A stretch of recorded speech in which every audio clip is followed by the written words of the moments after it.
mimpi saat saya nanti umur 124, saya bisa melihat cewek-cewek cantik lagi berdansa pada saat saya udah pakai tongkat gitu.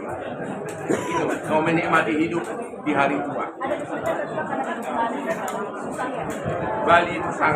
Bali itu adalah tempat terindah di Indonesia, baik dari segi politik dan juga rakyatnya tidak usil, keagamaannya juga tidak usil. Itu kota yang sangat indah untuk tinggal.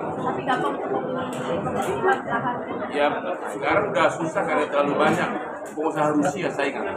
Sekarang Bali itu sudah dilahap banyak sama pengusaha Rusia. Aku nggak mau ngomong, terlalu canggih tuh, ya. Apa lagi?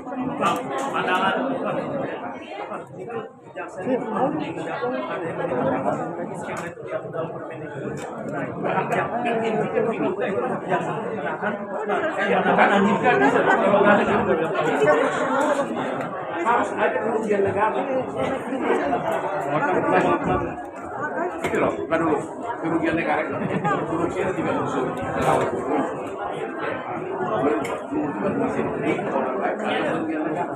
Satu pun nggak tidak dibeli, nggak bisa ditahan. Satu pun. Ya. Itu dia, satu pun tidak dibeli nggak bisa ditahan. Ya kita mengatakan, itu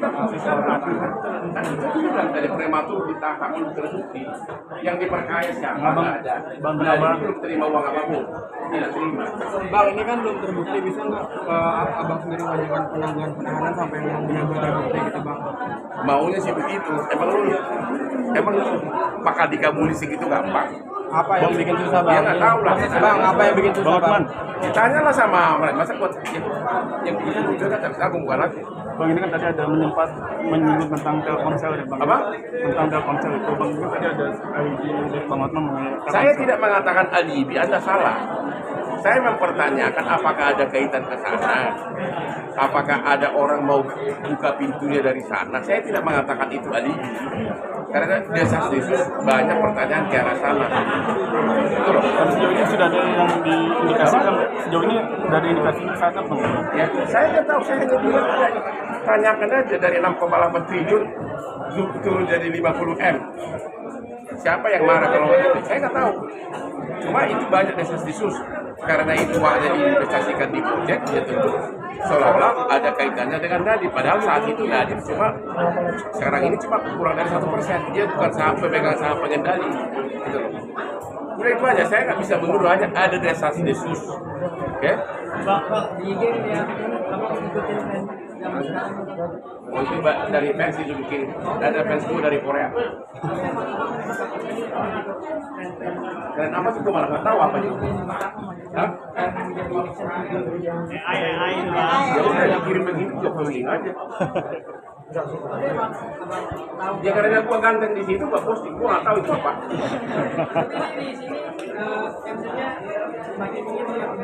Iya, karena ada beberapa oknum pengacara yang karena dia nggak laku, malah yang dinyirin misalnya klien gua Nadiem di tangan, hore katanya, ya, tapi dia nggak tahu bahwa itu adalah bagian dari proses.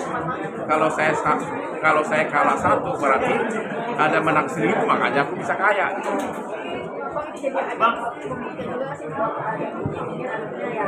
Ya, buktinya terus menerus saja. Sekarang Sritek tanah gua.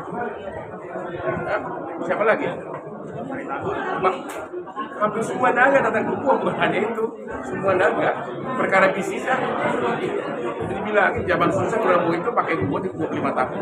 Zaman dia berjuang tidak lengser dari jabatan kemiliteran. Ada pinter-pinter Mas Aheta Senjin atau jawab pengacara gimana?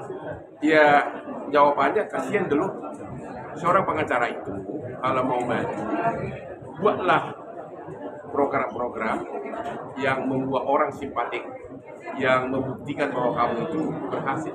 Jangan nyinyirin karir atau kegagalan sama pengacara, itu namanya iri.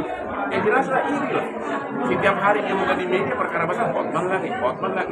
Dan itu udah terjadi sejak tahun 2000. Semua perkara bisnis gue yang pegang, hampir semua. Sempet sebel nggak sih bang? Artinya ya masih ada. Gua ketawa aja, kelihatan kan buktinya ada oknum pengacara kliennya sama Fadel, perkara-perkara receh gitu loh. Bang, kemarin joget-joget sama Aziza rame bang, mau dijadiin aksi apa gimana? Itu udah waktu zaman corona, itu udah lama, itu tahun 2022 itu ketemu di Bali, ada orang tuanya juga. Itu waktu itu dia hanya fans doang, itu zaman dulu itu mah. Lihat aja itu kan udah pakai masker kan. Di tahun 2002 itu di Bali. Bang, yang turun ini kan di sini juga kan. Itu video lama banget.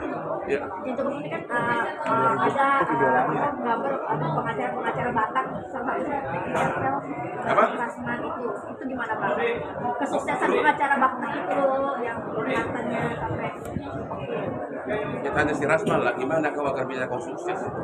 Ya berubah kelakuanmu, berubah cara berpikirmu. Kalau orang mau baju harus berubah cara berpikirnya.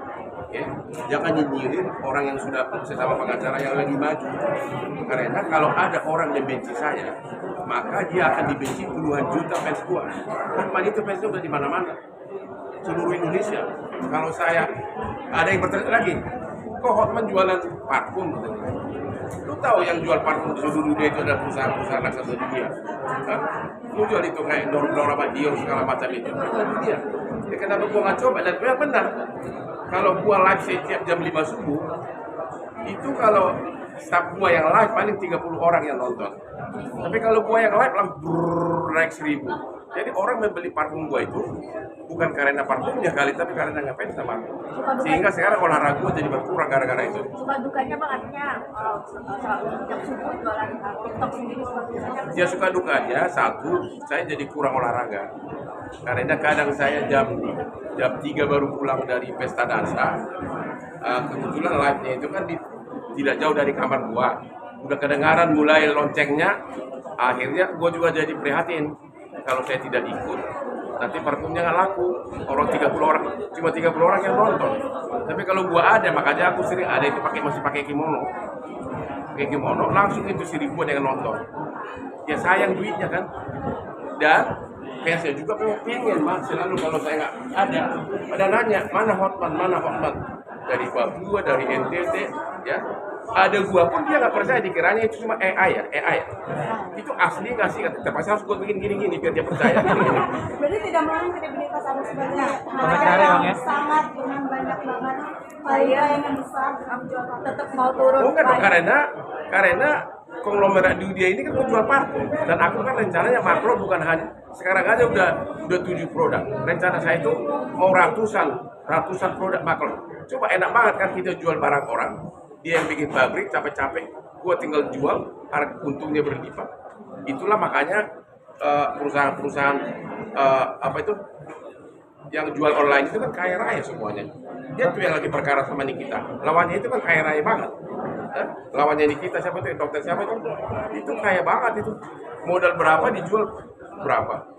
Itu yang mau. Justru saya nyesal. Kenapa nggak dari dulu? Kan saya udah 20 tahun terkenal. Kenapa nggak dari dulu? Saya itu terlalu banyak investasi di udah nggak tahu deh, apartemen gua nggak kehitung. Nah, untuk bayar IPL saya gua pusing. Ada satu unit apartemen gua di Bali itu semua rekor tuh. Gua hanya unit gua aja 65 unit. Lu bayangin IPL-nya berapa itu? Berarti menyesal membeli properti bang. Gua nyesal banget gua. Di Sumarekon Serpong 2 lantai, di klub udah berlantai-lantai deh, di Tamrin Residen, di mana-mana. Karena waktu itu saya sukses banget sebagai pengacara, nggak tahu bisnis apa-apa, main beli aja properti.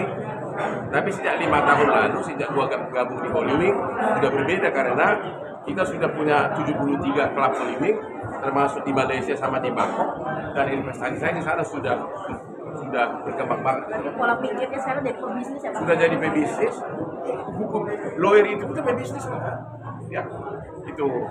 Apalagi Selain parfum mau jual apa lagi bang? Selain parfum bang? Ya. ya bisnis, karena saya melihat karena orang membeli itu karena terpesona dengan idolanya. Jadi nggak? Orang membeli karena terpesona dengan idolanya. Jadi banyak cowok-cowok membeli parfum saya ingin seperti Hotman Paris, digemari banyak cewek. Jadi karena mereka pasti yakin Hotman nggak mungkin pakai parfum KW-KW. Itu loh. Jadi anak-anak muda di daerah itu Ada parfum saya namanya apa Playboy Hotman Choice, itu laku banget. Itu yang kalau misalnya bawa ini deh, ntar kau bilang promo lagi. Bawa gak ada ini. Nih aku selalu bawa nih, nggak bawa lagi tuh. Betul kan hari ini nggak bawa. Nggak bawa. Bang, selain parfum Ada di mobil. Selain parfum. mau bikin produk apa lagi nih bang? Ada di IG gua kalau lihat di iklan sama di TikTok gua. Bang, tapi kan parfum masih pakai parfum brand lain ya? Banyak ada.